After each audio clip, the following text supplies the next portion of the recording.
2:15 வாசிங்களா, அதுல என்ன எழுதுறார்? 2 பேர் 2:15 என்ன எழுதுறார்? செம்மையான வழியை விட்டு தப்பி நடந்து. அல்லேலூயா. யாருங்க? பேயோரின் குமாரனாகிய பீலையாமின் வழியை பின்பற்றி போனவர்கள். அவன் அநீதத்தின் கூலியை விரும்பினான். அல்லேலூயா. ஆமென். சத்திய வழியை விட்டு விலகிராதீங்க. ஒரு உபதேசத்தை பிரசங்கம் பண்ணீங்கன்னா கடைசி வரைக்கும் அதுலயே என்ன செய்யுங்க? சபைய நடத்து. இந்த ஒரு ஸ்தாபனத்தில் இருக்கும்போது ஒரு உபதேசம், அந்த ஸ்தாபனத்தில் இருக்கும்போது ஒரு உபதேசம்.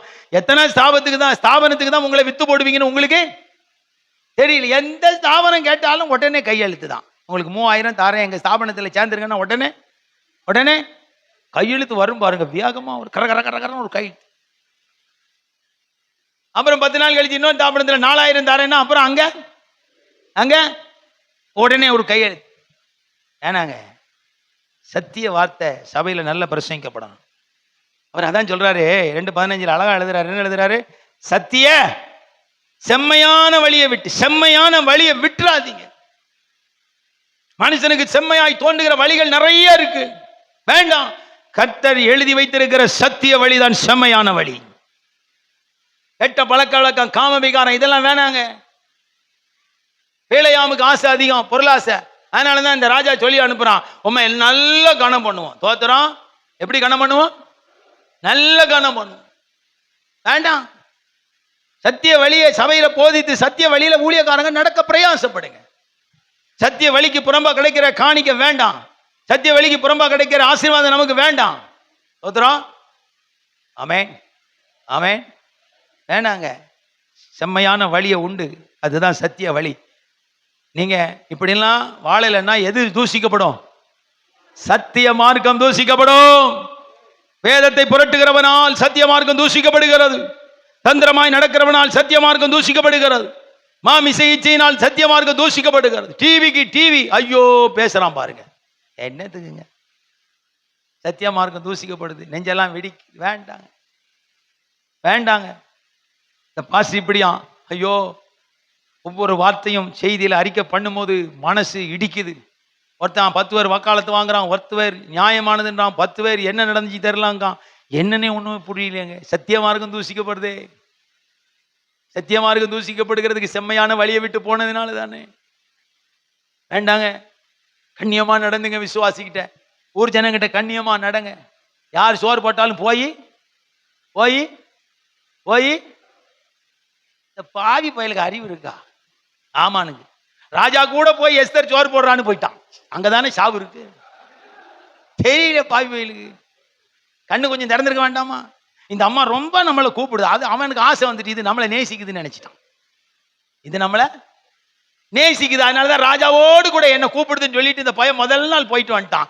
2வது நாளாவது உஷாரா சொல்லியிருக்கணும். எங்களுக்கு வைத்த வலிக்கு, பல்லு வலிக்கு, எதையாவது ஒன்று சொல்லியிருக்கணும். 2வது நாள் ராஜா கூப்பிடானோடனே அடுத்த முறை போகும்போது என்ன ஆயிடுச்சு? கருப்பு துணிய எல்லா பந்தியிலும் உட்காராதீங்க, அங்கதான் சாவு இருக்கு, அங்கதான் வஞ்சனை இருக்கும். ஆமென். இன்னைக்கு ஆமான் மாதிரி நிறைய பேர் எங்க உயர்ந்த பந்தி இருக்கோ அங்க போய் உட்காந்துருவான். ஏன்? அவனுக்கு அங்கதான் சாவு. ஆமான் வீட்டிலே இருந்திருந்த சாவே வந்திருக்காது. அவன் எதோ தப்பிச்சிருப்பான். ராஜா கூட உட்காந்து சாப்பிட்ற, இன்னைக்கு பெரிய பெரிய ஆள் கூட உட்காந்து சாப்பிடணும். சிலருக்கு எப்படி இருக்கு? தலைமயிரெல்லாம் நிக்குது. நான் அந்த பிஷப்பு கூட உட்காந்து சாப்பிட்டேன். அவனும் ஒரு திருட்டு போய் அவங்க கூட உட்காந்து சாப்பிட்டு இவன் முடி நிக்குது, படுத்த முடி. நான் டிஸ்ட்ரிக்ட் பாஸ்டரோட உட்காந்து சாப்பிட்டேன். அவன் ஒரு கோமாளி. நான் ஏரியா லீடரோடு இருந்தேன். அவன் ஒரு வஞ்சகன். நம்ம ஆட்களுடைய வார்த்தையெல்லாம் பார்த்த அவர் என்ன கார்ல கூட்டு போனார். பாஸ் யாரு? 300 ரூபா கூட்டா ஓலா கார்ல கூட்டு போவான். 300 ரூபா கூட்டா பெரும்பத்தூருக்கு எந்த கார்ல போலாம்? ஓலா கார்ல போலாம். இப்பெல்லாம் நிறைய விஷயம் இருக்கு. அதெல்லாம் விட்டுட்டு பாஸ்டர் என்ன அப்படியே கார்ல கூட்டு போனார். பாஸ்டர் அவர் கூடயே வச்சுக்கிட்டாரு. ஆமென். சில பந்திலாம் கிடைச்சதுன்னு உட்காந்துராதீங்க.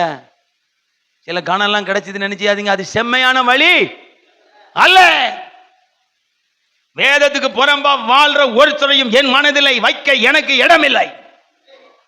வேதத்துக்கு புறம்பாய் வாழுகிற பரிசுத்தவான்களின் மனதில் வைக்க இடம் இல்ல, காலையில தான் தியானம் பண்ண 10 கன்னியாஸ்திரிகள் இருக்கிறாங்க, இயேசு கிறிஸ்து வர்றதுக்கு காத்திருக்கிறாங்க.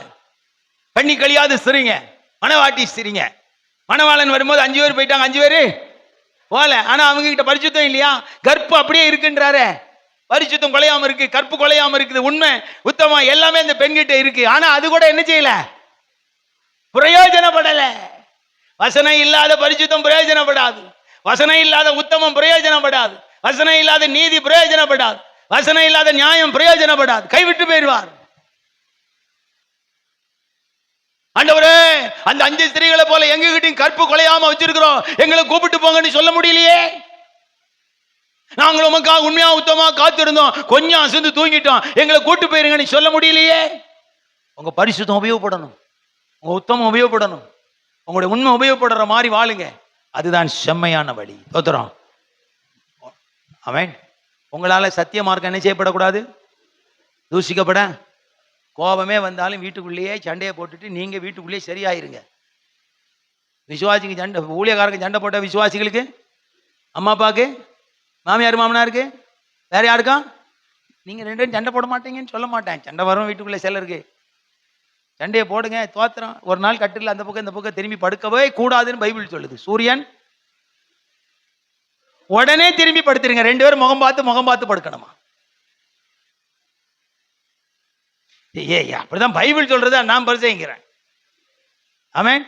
சண்டை போடுங்க, சண்டை வராம இருக்காது. எங்க அம்மா பெருசு, எங்க அப்பா பெருசு, இது இந்த தமிழ்நாடு புத்தி அப்படிதான். சண்டை வரும்.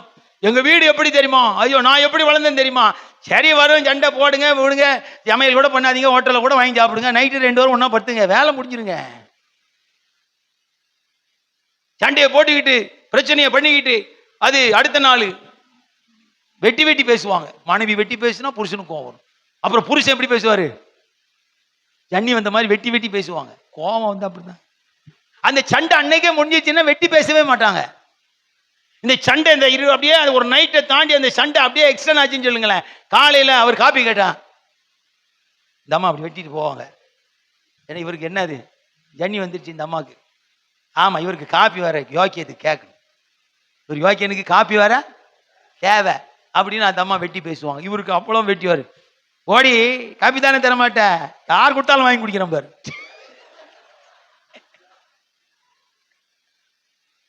இதெல்லாம் நான் நிறைய குடும்பங்கள்ல பாக்குறேன். இது செம்மையான வழி அல்ல, இது சத்திய மார்க்கத்துக்கு ஏற்ற வழி. கணவன் மனைவிக்குள்ள சண்டை வராது நான் சொல்ல மாட்டேன், பிரச்சனை வரான்னு சொல்ல. அது உங்க 4 சோத்துக்குள்ளே முடிச்சிட்டு நீங்க கத்திற்கு முன்பதாக ஃப்ரெஷ்ஷா வந்து 2 பேரும் நில்லுங்க. ஆண்டவர் உங்களை நேசிப்பா, உங்களுக்கு இன்னும் தன்னுடைய செம்மையான வழியை போதிப்பார்.